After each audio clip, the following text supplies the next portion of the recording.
What's up, guys? Welcome to Daily Dose of Reddit. This is your host that's very satisfied with his new Hawaiian shirt purchase, Zach, and today's subreddit is r/StoriesAboutKevin. Don't forget to like, subscribe, and hit that bell to never miss an episode. Alrighty, this story's called, "This Kevin left crap stains on my carpet and tried to blame my dog." This is my first post here. This is how I interpreted a Kevin, but this is all stuff my best friend of 6 years genuinely did. I know a few more Kevins within my life, so if this post is received well, I'll open up about those too, as well as more stories from this Kevin. This Kevin was my best friend for 6 years before I had enough and decided to move on from him. We should probably start in high school, as this is where I met him. To start with, he wasn't as bad, and I just thought he didn't really care. But as I learned more about him, I figured out he was a Kevin. In high school, we had a math teacher, and he had a very uncommon name. Uncommon to us Brits anyway, as he was from Zimbabwe. Kevin thought it would be a bright idea to make a fake Facebook account and message people really stupid stuff on it and pretend it was from him. But at the same time, he went around bragging about how he made it and even said in one of the messages to me that he had made it. Now, when the school found out, he was surprised and even tried to blame others, including me, for this blatant idiocy. I spent most of my time in the first years of high school in my head of year's office, because he would make really stupid videos that had teachers in them, and then he'd upload them to his YouTube channel, which our head of year had a note saying it belonged to him. When he'd make them, I'd get called down and asked why he made them, all because he mentioned my name in one of them. He wouldn't stop, but we were allowed some salvation when he broke his laptop and couldn't make them anymore. Even the way his laptop got broken showed what a Kevin he is. Because one day I was at his house and he had tried to say that him breaking his laptop was an accident because he stood on it. This turned out to be complete BS when he asked to borrow his sister's laptop and she said, "You shouldn't have punched yours." He punched the screen on his laptop till it broke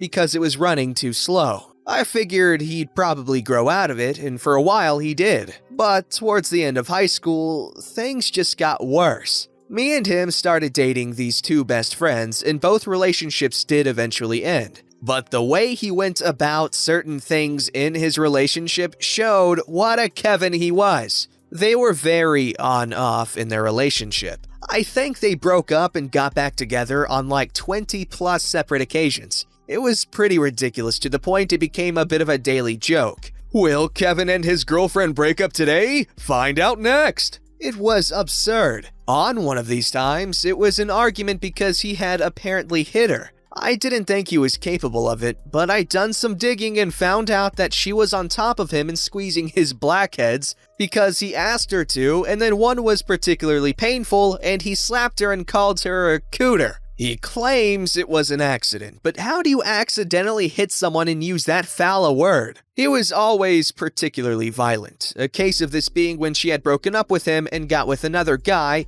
and he full-on assaults the guy she's with. In high school, we used to hang out in the media room at lunch because we were the nerds, and on one lunchtime, Kevin didn't show up because she was there, and he couldn't just be grown up around her. Around 20 minutes of lunch passes, and then suddenly, the door slams open. It's Kevin. Kevin is a big dude, very heavily built, and he always has been, and for some reason, decided to do a full-on super kick on this dude, and in doing so, split his trousers open. As this is in the UK, we had to wear uniforms for school, and by the end of high school, this Kevin had managed to rip several pairs of trousers, rip the pocket off his blazer, rip one of the sleeves off his blazer, and rip one of his shirts in half. What made the incident with his trousers worse, he tried to blame the other guy for splitting his trousers. He also ripped the pocket off his blazer because he was walking up the stairs to English one time. His pocket hooked onto one of the stair railings. Instead of unhooking it and continuing like a normal person,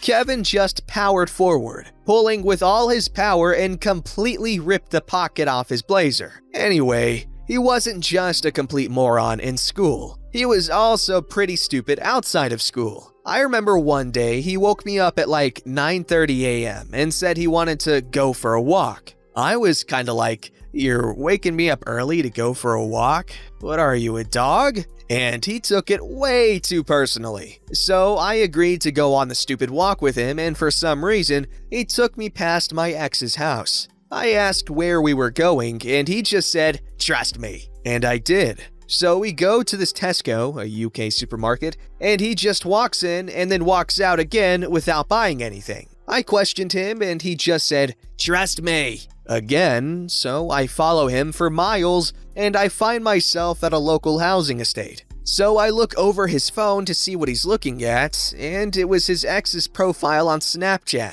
He had been following her every move, trying to find her. This was the same girl he slapped too. So I questioned him, like, "Why are you going after her?" He again just said, "Trust me." I was pretty annoyed at this point, and he was like, "That's them." And it was. I kept my distance because my ex was with them, and just being around her makes me want to vomit violently. A story for another day. As we know from before, Kevin is quite violent. So he wandered in, and there were 3 guys there ready to fight him. He was going to take on 3 guys in a street fight, and I know these guys, and they have no morals. They would have used every trick in the book to get the upper hand on him. He went down the street and didn't come back for half an hour. When he did, he was across the street and started hitting brick walls. I was like, "What are you doing?" Then he tells me to go home. He dragged me out, dragged me along, and then told me to leave. Honestly, I feel like a bit of a Kevin after that.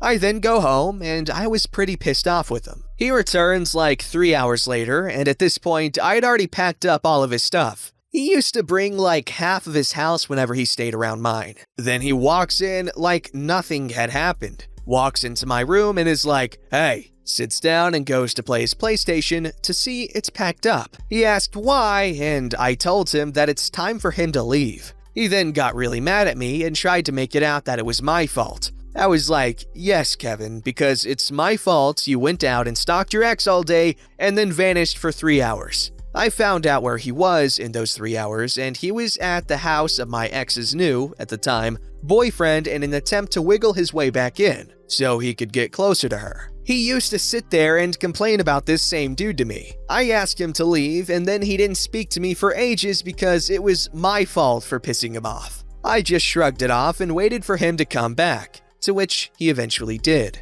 The final nail in the coffin between him and his ex was New Year's Day 2018. She'd recently moved to a town which was about 9 miles from where we lived, and he was back with her for the final time. Kevin knew that her parents didn't want her to have sex till she was of age. Kevin was of age as he was a year older. They'd done it loads of times without her parents finding out, until that day. Kevin had taken a photograph of scratch marks on her phone to show her. That day, she had her phone taken from her by her mom because the 2 of them didn't clean up the kitchen after using it. He was then asked to leave their house and never returned because the mother found the scratch mark photos. This angered him to the point he was refusing to leave and only did because they threatened him with the police. He had no money to get home, and his mother, who was also a bit of a Kevin, refused to come and pick him up. He had to walk 9 miles. He made it about 2 miles and gave up and called me. He hadn't spoken to me for a couple of months, so I was shocked. When I answered, he was complaining to me, so I asked him what was I supposed to do about it. I figured out a solution, and I got him a taxi to my house where I then paid for it. His mom then came and got him from my house, despite the fact that I lived 3 miles away. She was willing to pick him up 3 miles away, but not 9, despite the 3-mile route costing her £25 in taxi fees.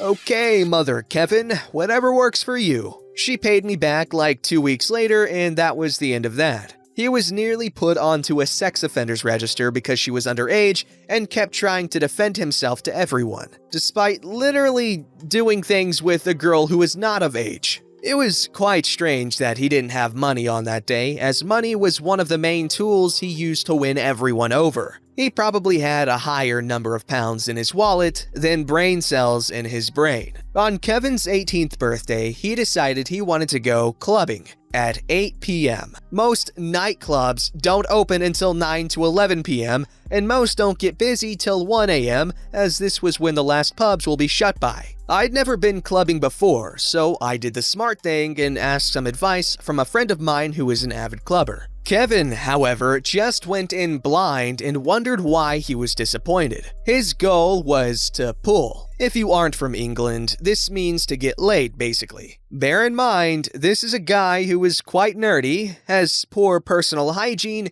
and isn't desirable to women as he doesn't look after his health and is just generally quite depressing to talk to. We went at the opening time, and he was quite shocked that nobody was there. I knew this would happen, but after trying to explain to Kevin, he wasn't having any of it. We went back to the pub. We started at until around 11 p.m. We then left and we were going back to the nightclub. We saw 3 girls on the way and he was like, "They're fit." I said, "Let's talk to them." And he was like, "Nah, CBA." For one, he uses abbreviations when talking. CBA equals can't be arsed. But he also expected to pool without actually trying to talk to women. I don't know what kind of Jedi mind tricks he's got, but they evidently didn't work as the only thing he was pulling that night was his own Richard when he got home. So anyway, after I talked to them, he just kind of awkwardly tagged along and said the occasional thing, but overall had no interest despite calling them fit earlier. The night continued and we tagged along with them to a bar where Kevin didn't have anything to drink, despite them literally offering to buy him one. He just awkwardly stared at one of them the entire time. I was talking to them and getting to know them. We then decided to go to a nightclub and the time was about 1 a.m., the normal time to go to one, and they needed to pee before we went. The 3 girls went to the toilet and he turns to me like, "That one girl is wife material." He'd known her for 5 minutes and said like 3 words to her. Once they got back, he then said, "I need a crap," and went to the toilet for about 20 minutes. He would often do this, which made me wonder what he actually did in there. During this time, they asked me why he was acting so strangely, and I just told them he was kinda shy and had to lie for him. We went to the nightclub, and then the girls we met found some of their friends and went off with them for most of the night. Not before getting like 15 pounds worth of drinks out of Kevin. Now Kevin had what he wanted. He had some beautiful girls on the line.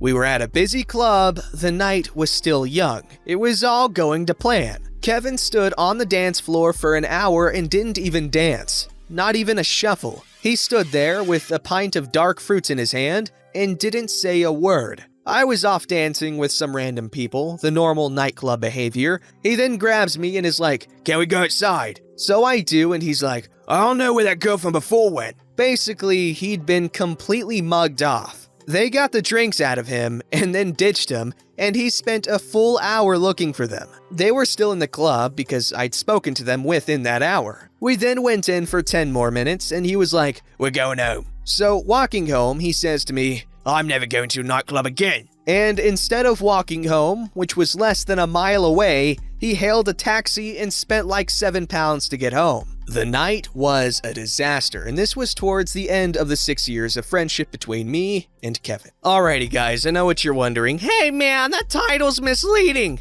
And I thought the same thing, so I decided to do some snooping and pooping. Not the latter, I was just rhyming. But anyways, so it turns out the top comment on this post is actually a comment from the OP.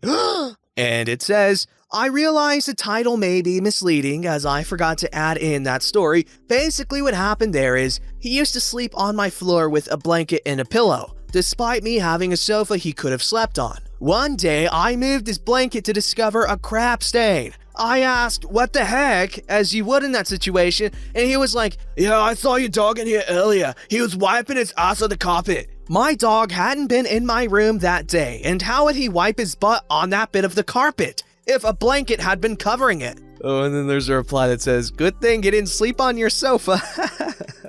Anyways, that's funny. How does that happen though? Did he just not wipe well earlier and was starting to feel itchy and decided to on the carpet in order to scratch that itch and panic lied that the dog did it. Either way, well, I feel like that would have been a good point to stop that friendship, but that's just my point of view. And also, what was this thing about him being on the sex offenders list thing? He was just a year older than the girl. Is it like that strict there that like if you've had a girlfriend since before you were 18 and then you turn 18 before she turns 18, she's like 17, are you guys not allowed to do stuff? That's just weird because in Texas, if you're 17, you can be with anyone that's like within 4 years older than you. So you can be with a 21-year-old, I believe. But that's kind of pushing it in my eyes. But 17 and 18-year-olds, come on, well, that's stupid. However, what else is stupid is Kevin. Holy cow, alright? Just because I defended one of his things does not mean that he's free of any sort of blame. People, heads up, if someone likes to punch things out of anger, I'm not saying it's guaranteed, but it's likely it will graduate from inanimate objects to you if you're the object of his frustration. And also, if he hits you at all, no matter if it's just a slap, if it's done out of anger, it will escalate. And unless they actively work on getting help with these issues, then I recommend not sticking around, just saying, man.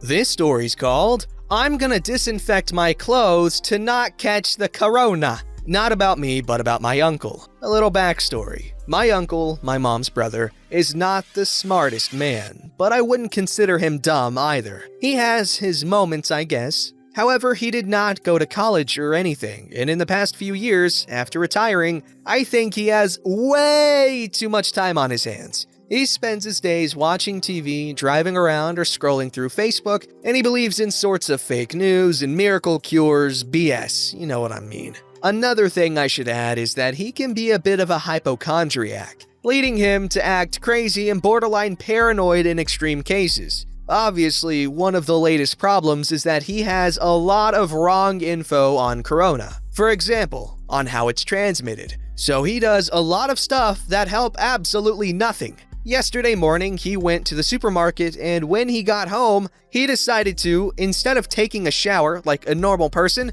disinfect himself. How? By pouring alcohol, as in rubbing alcohol at 96%, over his clothes, because the clothes could have corona. Now, after his hands were wet with the alcohol, he dropped the bottle in his lap, yes, all over the crotch area, and decided the clothes will just absorb it and it'll be fine. So instead of changing, he just kept them on until bedtime. This happened around 11 a.m. By bedtime, his thing was starting to hurt, so he changed, and to no one's surprise, he had a first-degree burn on it, like all swollen, burning red, leaking pus bad. His solution now is to just drown it in cold water, oh no, and hope it gets better, as he is afraid of going to the hospital and getting corona, or going to the pharmacy and actually having to show it to anyone. And no, putting an anti-burn or hydration cream on it did not cross his mind. So yeah, I come from a family of idiots. Oh dear, great giant flying spaghetti monster, what have we done to deserve such idiocy amongst us? This kind of reminds me from a death on 1,000 Ways to Die. Is that show on Spike? I don't know, I haven't watched cable in years. Anyways, this show, in case you don't know, basically just shows a bunch of interesting ways you could die and interesting ways people have died. And they show reenactments or dramatizations or whatever the hell they're called. But anyways, there was this guy, and this homeless man made physical contact with him, and this guy was a full-on germaphobe. So of course, in his mind, homeless means dirty and disgusting. So what he does is he fills his bath with rubbing alcohol, and he decides to take a dip in it. Now, in case you don't know, alcohol can and will be absorbed through your skin if you take a bath in it. So as you might expect, he got insanely drunk and then eventually died of alcohol poisoning, because that is exactly what'll happen if you take a bath in rubbing alcohol. Don't forget to like, subscribe, and hit that bell to never miss an episode.